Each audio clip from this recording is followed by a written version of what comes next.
집 있는 사람, 집을 사려는 사람, 그리고 집을 빌려주거나 빌려서 살고 있는 사람 모두 올 한 해 부동산 시장 보면서 과장을 조금 보태면 정말 어지럼증을 느끼신 분들 많지 않을까 싶습니다. 목요일 진격의 경제 김인만 부동산 경제연구소장과 올해 부동산 시장 정리하고 내년 시장까지 한번 전망해 보겠습니다. 어서 오십시오. 안녕하세요. 네, 제가 사설이 길었습니다. 네. 올해 진짜 그 서울 아파트 가격부터 얘기를 드릴 수밖에 없는데 질문을. 그렇죠. 네. 매매가, 전세가, 월세가 다 상승세였죠? 다 올랐습니다. 올랐는데 네. 그냥 올라가는 건 아니고 이제 우리가 좀 정리를 해봐야 되잖아요. 네. 2025년 뭐 집값이 언제나 안 올랐습니까? 뭐 2024년에도 오르고 올랐는데 올해가 좀 저는 여러 가지 특징이 있는 것 같아요. 그래서 네. 올해 부동산 시장을 좀 정리를 하면 저는 한마디로 패러다임의 변화가 느껴집니다. 이게 세 가지가 변화가 느껴지는데 네. 하나는 이제 양극화가 굉장히 심해졌다. 네. 올라가는 지역들만 올라갑니다. 네. 우리가 앞서서도 이제 집값 많이 올랐다라고 하는데 그것도 서울의 한강벨트나 신축 아파트 일부만 올라간 거고 전체적으로 보게 되면 통계가 그렇게 많이 올라가진 않았거든요. 네. 그래서 우리 동네는 안 올랐는데 왜 올랐다 그러는 거야 하시는 분들이 많이 있고요. 네. 올라갈 곳 똘똘한 한 채만 이제 집중되는 양극화 현상이 굉장히 심해졌고 두 네. 번째는 이제 월세화인데 월세 속도가 좀 굉장히 빠릅니다. 그래서 우리가 임대라고 하면 기존에는 전세였는데 이제 월세가 주력 임대 상품이 되어버린 상황이고요. 예. 세 번째는 이제 올해 세 번의 상승이 있었습니다. 네. 항상 집값이 올라가게 되면 2024년 작년에도 여름에 그냥 한 번 그래프가 한 번 곡선이 이렇게 올라가는데 올해는 세 번의 파동이 있었기 때문에 굉장히 좀 불안정한 시대였다. 불안정한 한 해였다고 말씀드릴 수 그 있습니다. 파동은 정책으로 인한 파동을 얘기하시는 거죠? 정책일 수도 있고요. 네. 정책도 이유가 있고 네. 구조적인 문제도 있고 여러 가지가 있습니다. 그래서 그건 뒤에 제가 한 번 더 설명드리겠습니다. 네, 네. 저희가 서울만 얘기하면 너무 편파적일 것 같아서요. 인천, 경기 지역은 어떻습니까? 인천 같은 경우는 굉장히 이제 안정적입니다. 안정적이기가 뭐냐면 통계를 보게 되면 뭐 0.04% 주간 상승률이 나오는데 지역별로 큰 차이가 없습니다. 뭐 0.06 연수구는 뭐 0.06%뭐 전체적으로 균일한 분위기 약간 이 정도면 그냥 보합 보합에서 약보합 그냥 강보합 사이 정도라고 네. 볼 수 있는데 네. 경기도도 전체 통계는 비슷합니다. 그냥 0.04% 정도인데 지역별로 온도 차이가 극명히 갈려집니다. 네. 약세 지역들 평택이라든지 파주 또 안산 이런 네네. 지역들은 상당히 뭐 마이너스 0.2%까지도 막 나오고 있고요. 분당구 그러니까 한마디로 경부 라인이라고 하죠. 과천시, 성남시 분당구, 용인 수지 같은 경우는 플러스 0.4%가 나오니까 서울하고 서울보다도 더 온도 차이가 극명하게 뜨거운 곳은 아주 뜨겁고 뜨거운 곳은 서울보다 더 뜨겁고요. 네. 차가운 곳은 지방보다 더 차가운 양극화가 나타나고 있습니다. 네. 자, 부산, 대구, 광주 주요 광역시는 어떻습니까? 주요 광역시는 뭐 서울에 비하면 당연히 뭐 약세이긴 한데 그래도 저는 약간 희망을 보자면 그래도 바닥은 좀 다진 것 같습니다. 어느 순간 마이너스 폭이 굉장히 컸는데요. 올해 초 시작할 때만 하더라도 마이너스 0.15, 마이너스 0.2%가 나왔는데 최근에 부산을 보게 되면 이제 플러스 전환도 됐고요. 0.03% 정도까지 올라갔고 네. 부산에서 인기가 있다라는 부산의 강남 해운대구 같은 경우는 플러스 0.18%까지 올라갔기 때문에 생각보다 상승률이 꽤 높습니다. 아, 네. 대구 같은 경우도 최악의 상황은 좀 벗어난 것 같고요. 울산 같은 경우는 울산에서 이제 가장 인기가 있는 남구 우리가 서울의 대치동 같은 옥동 신정동이 있는 남구 같은 경우는 상승률이 플러스 0.28%입니다. 서울 평균보다도 훨씬 높은 상승률을 기록하고 있기 때문에 네. 지방도 제가 볼 때는 입주 물량이 줄어들고 있거든요. 아. 입주 폭탄이었는데 네. 이제 올해도 좀 줄어들었고 내년부터 입주 물량이 줄어들기 때문에 아마 최악의 상황은 좀 벗어나지 않았나 생각을 하고 있습니다. 네. 제가 부동산 시장 얘기하다 보면 말도 빨라지고 그런데 궁금한 게 그냥 네. 질문을 하면 내년에는 그럼 어떻게 될까요? 내년 전망을 그 각종 자료들이 나와서 저도 조금은 봤습니다만 네네. 뭐 입주 물량, 금리, 유동성, 확률 여러 가지 요인으로 설명을 하던데. 그거는 이제 다 네. 맞는 말씀이고요. 그래서 네. 이제 결론부터 말씀드리면 일단 서울 이제 아파트 위주로 말씀드리겠습니다. 네. 서울 아파트는 일단 제가 볼 때는 한 5% 이상 그 연간 상승률 연간 5% 상승이니까 올해보다는 상승률이 살짝 낮을 수는 있습니다.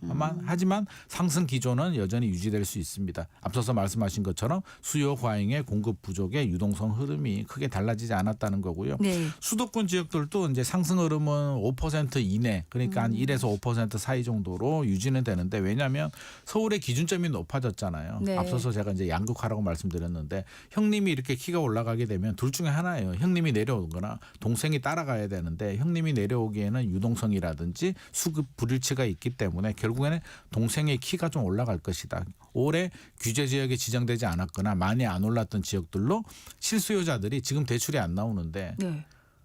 총량 규제에도 막혔거든요. 그럼 내년 1월이 되면 일단 총량은 풀리니까 LTV DSR에 6억 15억 이하는 6억 이하 구간에 들어가시는 분들은 대출은 받을 수는 있으니까 그분들은 이제 학습 효과가 있죠.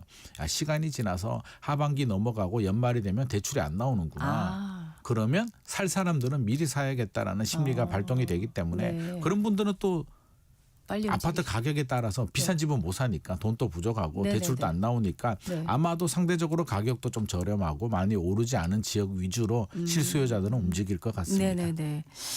그러면 지금 앞서 설명하신 중에 그러니까 인천 경기도 지역별로 큰 차이가 나는데, 지금 부산, 대구, 광주, 울산 같은 경우도 그 같은 지역 안에서도 역시 물량이 이제 많이 줄어들면서 그렇죠. 네네. 올라가는 상승세가 내년에도 그럼 지속될 가능성이 있다고 봐야 되겠네요. 지방도 저는 뭐 충분히 특별히 나빠질 이유는 없는 것 같습니다. 네네. 유동성이라는 건 뭐 서울에만 유동성은 있는 건 아니고요. 전국적으로 유동성이 있고 기준금리도 기준금리가 인상으로 기조가 바뀌게 되면 문제는 달라집니다. 한마디로 긴축으로 가게 되면 완전히 180도 달라지는데, 네. 한국은행 11월 금통위 결과를 보더라도 위원회 세 분은 인하, 3명은 동결을 얘기를 했는데, 제가 볼 때도 2026년 상반기 정도는 동결 유지될 가능성이 높을 것 같습니다. 지방선거도 있고 네. 내려도 문제 올려도 문제잖아요. 내리면 집값을 또 자극하고 환율에도 문제가 될 수도 있고, 올리게 되면 경제에 안 좋은 영향을 주니까 일단 동결 모드로 간다면 금리가 동결인 상황에서는 크게 영향을 주지는 않을 것 같습니다. 네.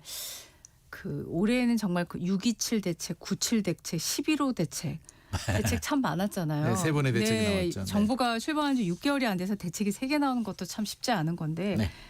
시장에서는 사실 물량 얘기를 해주기를 원하는데 공급 얘기는 별로 없었어요. 근데 지금 연말에 내놓지 않을까 기대했었는데 지금 없지 않습니까? 어떻게 될까요? 이게 이제 제가 볼 때는 정부의 최대 고민거리인 것 같습니다. 왜냐하면 올해 대책이 3번 나왔습니다. 6.27 대책이 나오고, 요거는 대출 규제입니다. 6억까지 수도권 전역과 규제 지역을 6억으로, 아무리 돈이 많아도 6억밖에 못 받습니다. 9.7 대책은 이제 공급 대책인데, 이제 11호 대책이 나왔고요.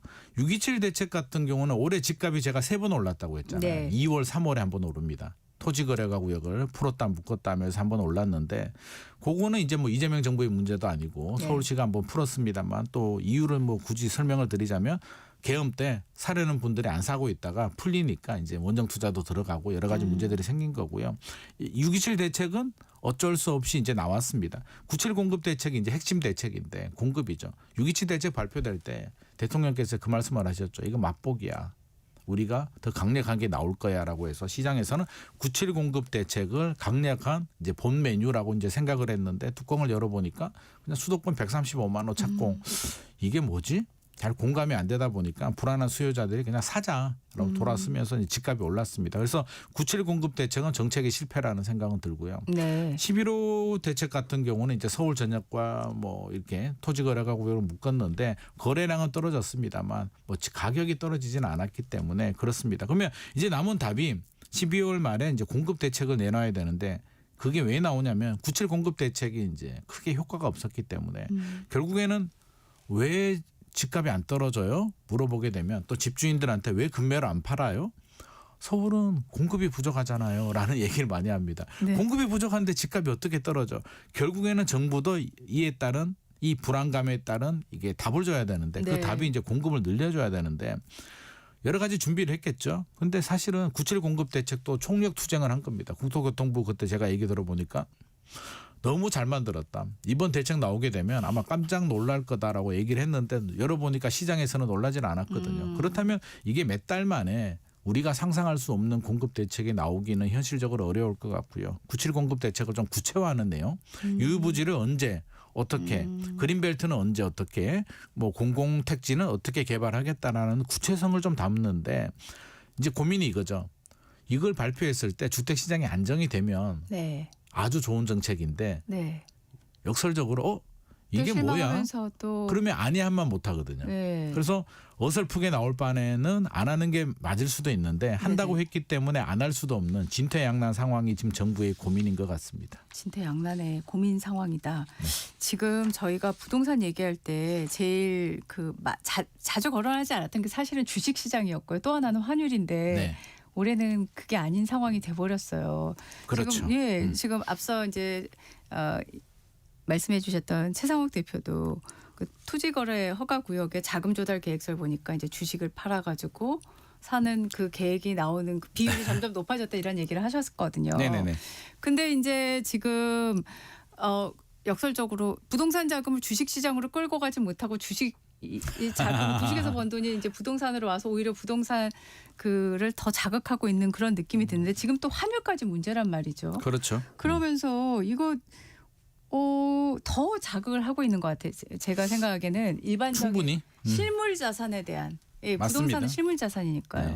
이게 계속 더 가중되지 않을까 하는 우려가 드는데 어떻습니까? 뭐 충분히 저는 합리적인 고민이라는 생각이 들고요. 왜냐하면 이제 정부의 바람은 그거잖아요. 야, 집 좀 이렇게 비싼 집을 무리하게 사지 말고 그냥 뭐 전세나 임대로 거주하면서 아니면 좀 미루고 금융시장 요즘 좋으니까 주식 투자 좀 했으면 좋겠다. 이게 자본 머니 무빙을 좀 원하고 있는데 이제 반대 현상이 나오는데 올해 주식을 팔고 집을 산 그 신고 내역을 보게 되면 한 1조 6천억 정도가 부동산 시장으로 유입이 됐고요. 주식을 팔아서 네네. 그게 신고 기간이 30일이기 때문에 올해도 아닙니다. 6.27 대책 발표되고 5개월 동안 1조 6천억 정도가 머니 5개월 무브가 동안에. 있고요. 네. 30일 신고 기간 감안해 보면 한 2조 정도가 이제 무브할 거로 예상이 됩니다. 네네. 그러면 반대 현상이 나오는데 저는 지극히 정상이라고 생각하는 게 주식 투자하신 분들 중에 이제 전문적으로 주식 투자하시는 분들도 있고 그냥 뭐 집 사려고 하는데 집 사기가 뭐하니까 여유 자금을 주식으로 좀 돌리는 분들이 있는데 올해 많이 올랐기 때문에 이 기회에 이제 주식을 정리를 하고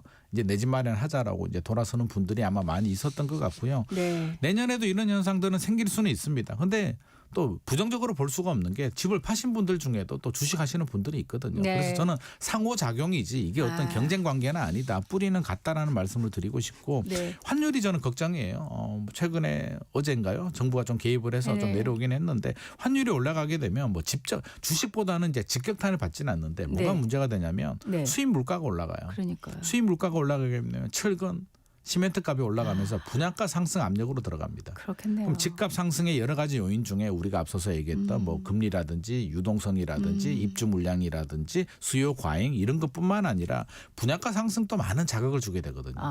신축 아파트 분양가가 15억에서 17억, 20억으로 가게 되면 주변에 있는 신축이나 구축 아파트들이 덩달아서 키 맞추기 따라가기 때문에 이걸 막아야 되는데 현실적으로 인건비도 올라가죠. 안 그래도 자재비가 올라가는데 수입 물가가 올라가게 되면서 더 올라갑니다. 거기에 뭐 안전 중대재해법에서 또 안전 문제까지 겹쳐지게 되면서 분양가 상승 압력도 2016년에 좀 걱정되는 포인트 중에 하나입니다. 네. 더 질문하고 싶은데 또 시간을 지키라고 얘기하셔서 내년에 네. 이 부동산 시장에 변화되는 부분, 특별히 우리 실수요자 관점에서 잘 보고 있어야 될 건 어떤 게 있을까요? 일단 실수요자들 입장이라면 저는 기준금리 흐름 그러니까 인상으로 기조가 바뀌느냐는 좀 예의주시를 해야 될 것 네, 같고요. 네. 인상으로 기조가 바뀌게 되면 불확실성이 커지면서 또 분위기가 180도 달라질 수는 있으니까 그 부분 좀 염두에 둬야 될 것 같고요. 월세 비중이 늘어나고 전월세가 상당히 더 불안할 겁니다. 입주 물량이 올해보다도 한 30% 이상 줄어들기 때문에 전세 월세를 좀 생각하시는 분들이라면 2026년 시장 가격도 올라가고 매물 찾기도 힘들겠다. 그러면 미리미리 할 수 있는 여건이 된다면 갱신을 할 수 있는 분들은 갱신을 하시고요. 네. 구해야 되는 분들이라면 기다리지 마시고 네네. 기회가 됐을 때 하루라도 빨리 움직이는 게 더 유리할 것 같습니다. 예, 알겠습니다. 오늘 말씀 여기까지 듣겠습니다. 진격의 경제 김인만 소장과 함께했습니다. 고맙습니다. 감사합니다. 이어서 날씨 정보 전해드리겠습니다.